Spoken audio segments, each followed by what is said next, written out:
Hi guys, it's your favorite Tamika, and I'm in my living room, and I guess I'm going to do like a story time, hashtag story time, to talk about how I got into knitting.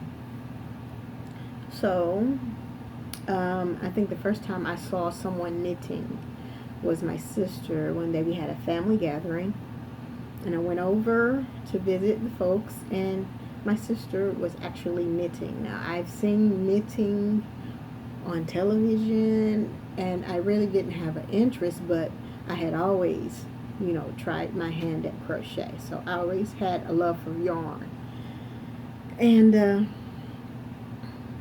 I never knew that it would take me to knitting.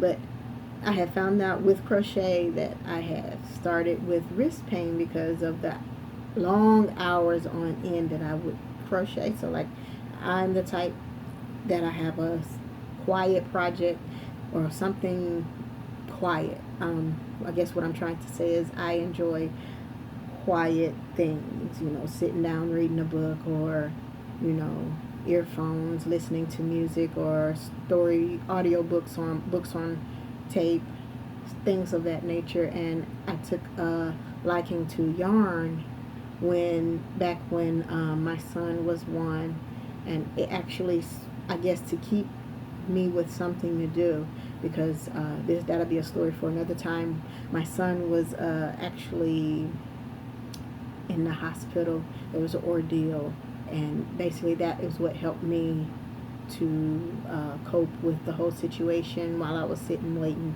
at the hospital, I would crochet. I didn't have a finished project. It was basically, I was in the starting stages of learning the stitches and getting the consistency with the yarn and the stitches that I was learning. So I went out to Walmart, bought me a book for crochet, how to learn crochet, and it had different size hooks in there. It was a little kit with a book, instructional tutorial. Like, that was, I would say, long before YouTube. So basically, when I started to try to crochet, it was back, I want to say, 99, because my son was born in 98. So around 99, before 2000, is when I started into crochet. And many, many, many years later, when I saw my sister knitting, what I did was I basically, I couldn't afford the knitting needles at the time, so I went out and bought some dowels at Walmart, sharpening the ends. These were very skinny dowels at that. And I had some scrap yarn previous already, and I took that yarn and just sat, with my headphones with music on, audiobooks. At the time I was very avid with audiobooks, and I just practiced knitting. That was pretty much the time when I got really introduced with YouTube, and finding out, because my kids were mainly involved. They were like, I want to say, middle school age, and they came and showed me this new fandangled thing that I found out was YouTube. And I would go to the library, found some books. I found a few tutorial videos on YouTube on perfecting my crochet stitches and the beginning stages of knitting. And I actually checked out a CD about learning how to knit, beginner's knitting. So that was my beginning stages.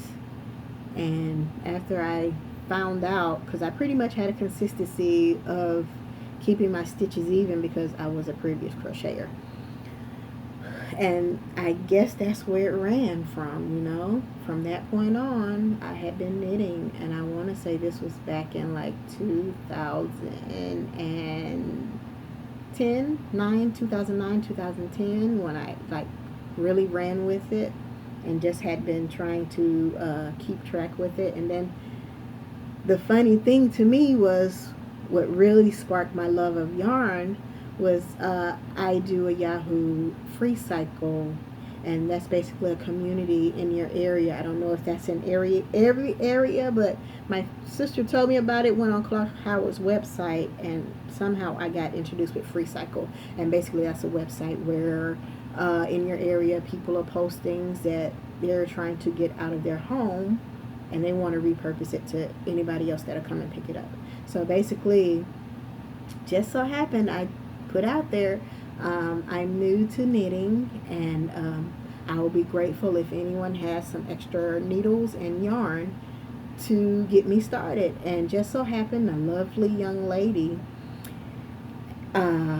responded to my post on the email, and it was like quick, like clockwork in a sense. She responded back and said, "Oh, of course, I have yarn and needles. If you want to come pick it up, I'll be glad to give it to you." So, get to this lady's house. At first, I was kind of apprehensive because I don't know this lady from no one. So I took my daughter with me. My husband and son at the time were participating in, I want to say, football activities. So, went over to this lovely young lady's house. I did not keep in touch with her because at the time I was in transition of moving, and just she was in transition of moving and stuff. But when she opened the door for me, I was very surprised because she was actually knitting, and she showed me a project that she was knitting on. And when I saw her cowl that she was doing, I was like, oh my God, I need to learn more about knitting, and pretty much put aside crochet. I fell in love from that point forward. And I was very surprised to find out that she actually gave me a huge tote container. I don't even know the dimensions. It was one of the large totes, about, I'm off camera, about this wide and about, this deep, full of yarn. Some of it was wool. Most of it was acrylic. I am not a yarn snob in what way, shape, form, or fashion. I love yarn, and I have understood about the scratchiness with the acrylic yarns and all that, but it doesn't take away my like for the craft. So when I saw the tote container, I was like, I'm thinking in my head that she's going to give me like a set of knit needles and a couple of balls of yarn. But no, she goes, "Here is your yarn." And I'm like, "Where is it?" And I'm looking all around, like, "Where is?" She's like, "This container." And she tapped the container, and I'm like, "All of that goes to me, or do I pick what I want?" She goes, "No, the whole container is yours." Well, the reason why she was giving it away, her friend had a grandmother, and the grandmother was a knitter for years and years. And basically, when the grandmother passed, the friend of hers didn't have anyone to give it to. She didn't know anyone else that knitted. She didn't knit. So she basically packed it up and gave it to her one friend that knits. And the friend had so much already, as you call a stash. She didn't really have a need for it. She didn't knit with straight knitting needles. And so therefore, she was glad to repurpose it to someone else who would love to take on knitting. So I was surprised to find out that there was actually, I think the knit needle started from 3 and went all the way up to 13 size straight knitting needles. So I had 13 pairs of knitting needles. And I actually had a kid pair of knitting needles. I tried to introduce my daughter. She didn't take upon the task. But so that was my beginnings with yarn and knitting needles. Those were my first knitting needles. So, with me learning that, and then I went into my bad experience with my local yarn shop.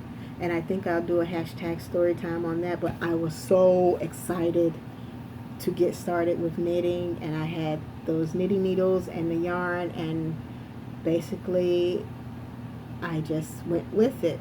So that's my story on how I got started with knitting and my first beginnings or adventures with yarn. I hope you enjoy this hashtag story time of mine, and I will talk to you all later. Love you guys. Bye.